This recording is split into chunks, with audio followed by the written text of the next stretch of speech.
وزیر خزانہ اس کی سربراہی کرتے ہیں۔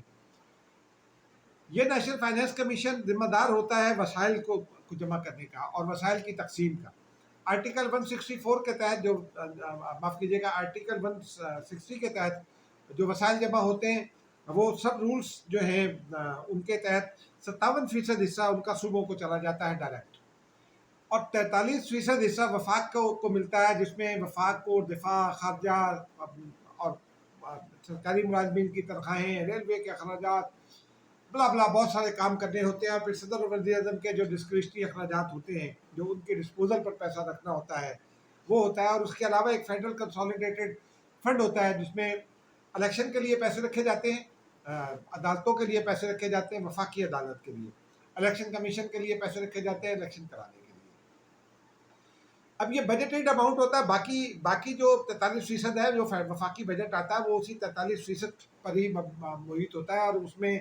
تمام اکاؤنٹ جو ہے رقوم بجٹ کر دی جاتی ہے، یعنی بجٹ میں مختص کر دی جاتی ہے، ریلوے کا اتنا، ڈیفنس میں اتنا، فلاں کا اتنا، فلاں کا اتنا، لیکن فیڈرل کنسالیڈیٹڈ فنڈ نہیں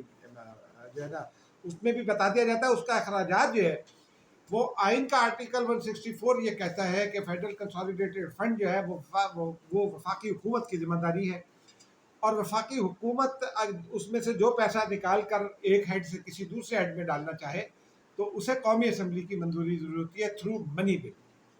اب قومی اسمبلی نے تھرو منی بل جو ہے وہ پچھلے دنوں منی بل پیش کیا، پھر اسے سینٹ کو بھیجا گیا، جو منی بل کا طریقہ ہے سینٹ کی سفارشات آ گئی، سینٹ کمیٹی نے اپنی سفارشات میں منی بل مسترد کر دیا حکومت کا، اور یہ کہا کہ پیسے نہیں دیے جا سکتے اس وقت الیکشن کے لیے۔ اس کے بعد قومی اسمبلی کی فائنانس کمیٹی میں یہ بل گیا، قومی اسمبلی کی فائنانس کمیٹی نے بھی اس کو مسترد کر دیا، اور اس کے بعد پھر قومی اسمبلی کی فائنانس کمیٹی سے مسترد ہونے کے بعد قومی اسمبلی نے بھی اسے مسترد کر دیا۔ اب آئینی پوزیشن یہ ہے کہ آرٹیکل 5 کے تحت تمام شخصیات اور ادارے بشمول گورنر اسٹیٹ بینک، یہ تمام لوگ پابند ہیں اس بات کے کہ قومی اسمبلی نے جو فیصلہ کر دیا اس کے مطابق چلیں۔ اب گورنر اسٹیٹ بینک، صدر مملکت یا وزیر اعظم پاکستان یا وزیر خزانہ یا سیکریٹری خزانہ کوئی بھی 1 روپیہ بھی فیڈرل کنسالیڈیٹڈ فنڈ سے نکال کر نہیں دے سکتا ہے الیکشن کے لیے الیکشن کمیشن آف پاکستان کو، کیونکہ قومی اسمبلی نے جو الیکشن کے لیے رقم رکھی جاتی ہے الیکشن کمیشن کو ٹرانسفر بھی ہو جاتی ہے، وہ رقم ہوتی ہے چونکہ الیکشن 5 سال کے لیے ہوتا ہے تو ہر سال بجٹ کیا جاتا ہے، جو رقم کے جو سیٹیں خالی ہوں گی وہ ان کے لیے صوبائی سطح پر یا مرکزی سطح پر ان کے لیے وہ پیسہ رکھا جاتا ہے، اس لیے یہ 1 روپیہ بھی خرچ نہیں ہو سکتا۔ اور governor state bank, deputy governor کو سپریم کورٹ نے ڈائریکٹ آرڈر کیا، وہ یا پھر کوئی بھی اور شخصیت اگر وہ نکالے گی تو وہ آئین کے آرٹیکل 5 کی خلاف ورزی کی مرتکب ہوگی، جو انتہائی بنیادی آرٹیکل ہے، اور اس کی سزا آرٹیکل 6 میں ہے۔ اب آپ اطلاع یہ ہے کہ وفاقی حکومت یہ سوچ رہی ہے کہ اگر اس گورنر اسٹیٹ بینک نے یہ یا اسٹیٹ بینک کے کسی بھی افسر نے یہ پیسے جاری کیے تو پھر کیا کرنا ہے۔ ایک پلان یہ سامنے آیا ہے کہ آرٹیکل 5 لگایا جائے گا اور پھر اس کے مطابق کارروائی کی جائے گی۔ ایک معاملہ اور بھی ہے، یہ جو فیڈرل کنسالیڈیٹڈ فنڈ ہوتا ہے اس سمیت جتنے بھی حکومتی اخراجات ہوتے ہیں وفاقی سطح پر، وہ ان اخراجات کا اگر وہ غیر مناسب کیے گئے ہوں، ان اپروپریٹ ہوں، تو پھر اپروپریشن کے لیے ایک آڈٹ پیرا بنتا ہے۔ وہ آڈٹ پیرا جو ہے وہ قومی اسمبلی کی پبلک اکاؤنٹس کمیٹی میں، جو پارلیمنٹ کی پبلک اکاؤنٹس کمیٹی ہے، وہ اس میں جاتا ہے، وہاں اس کو اپروپریٹ کیا جاتا ہے، سیٹل کیا جاتا ہے، یا پھر ریمانڈ بیک کیا جاتا ہے اور سزا تجویز کی جاتی ہے۔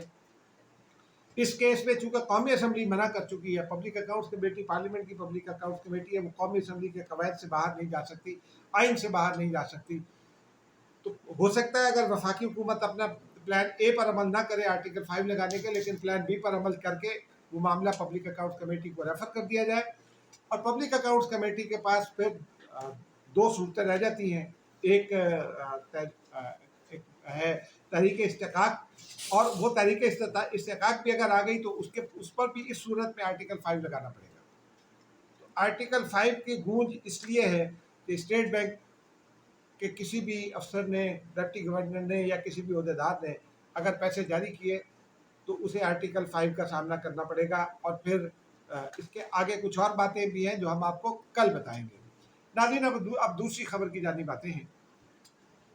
اسلام آباد میں خاتون تھی نور مقدم، شوکت مقدم ایک سفیر تھے، ان کی ان کی بیٹی تھی، ان کو قتل کر دیا تھا ان کے ایک دوست نے، وہ ظاہر جعفر۔ اب اس کا مقدمہ چلا، پہلے سیشن کورٹ پہ چلا، اس کے بعد ہائی کورٹ پہ اس کی اپیل گئی، اور دونوں جگہ سیشن کورٹ نے انہیں سزائے موت سنائی، ان کے والدین کے لیے بھی کچھ سزا تجویز کی، والدہ کو ایگزونریٹ کر دیا، لیکن وہی سزا برقرار رکھی ہائی کورٹ نے۔ آج اس نے سپریم کورٹ میں اپیل دائر کر دی ہے۔ اب سپریم کورٹ میں 55,000 سے زیادہ کیسز پینڈنگ ہیں۔ ہمارے ہاں عدالتوں میں روزانہ اسی قسم کے کیسز جو ہیں وہ چونکہ فوری نوعیت کے ہوتے ہیں تو عدالت کو سننا بھی پڑتے ہیں، اور وہ پیچھے بیک لاگ چلا جاتا ہے۔ اب سپریم کورٹ کا یہ امتحان ہے کہ وہ نور مقدم قتل کیس کا فیصلہ کتنی جلدی کرتی ہے، ججز اس کی سماعت کیسے کرتے ہیں، کتنی تیزی سے کرتے ہیں، بینچ کب بنتا ہے، اور نور مقدم کے قتل میں جو ملوث ملزم ہے ظاہر جعفر، ان کو سزا ملتی ہے کہ نہیں، کیونکہ جب یہ سزا سپریم کورٹ سے اپیل اگر جب فائنل ہو جائے گی، اگر تو اپیل مسترد ہو جاتی ہے تو وہ ظاہر جعفر صدر مملکت کے پاس رحم کی اپیل کر سکتے ہیں جو ملزم ہیں، لیکن اگر اپیل خارج ہو جاتی ہے تو نظر ثانی کی اپیل سپریم کورٹ میں دائر کر سکتا ہے اس فیصلے کے خلاف لارجر بینچ میں، اور حکومت اگر معاف کیجیے گا اگر اس کی اپیل ایکسیپٹ ہو جاتی ہے تو پھر حکومت اپیل کر سکتی ہے، یا نور مقدم کے والد جو ہیں شوکت مقدم وہ اپیل کر سکتے ہیں۔ اب دیکھنا یہ ہے کہ بال سپریم کورٹ کے کورٹ پہ ہے، کتنی جلدی یہ معاملہ طے پاتا ہے۔ ناظرین، ملتے ہیں ایک اور وقفے کے بعد، اگلی ویڈیو میں ملیں گے، اس وقت تک کے لیے خدا حافظ۔